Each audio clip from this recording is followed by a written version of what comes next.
Asus đây này cứ chia drinking water filter anh đây hơi yeah trong hồn đặc chun tải là bảo này yeah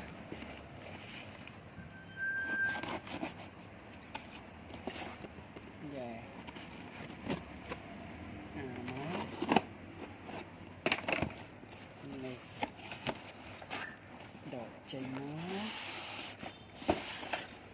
này bật hay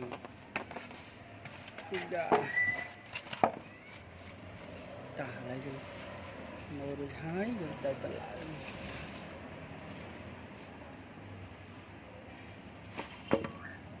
nó filter về tràn mũi filter về PP CC PP UF thì sam 3 or S này thì dầu ngồi cái tận đăng này đập rất đó nó sẽ kì bạc qua rồi mình này bật này đi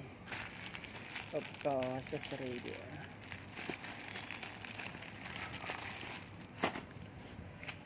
rồi trong nhìn phần nắng cho mơ dùng mơ cài lại một hai chị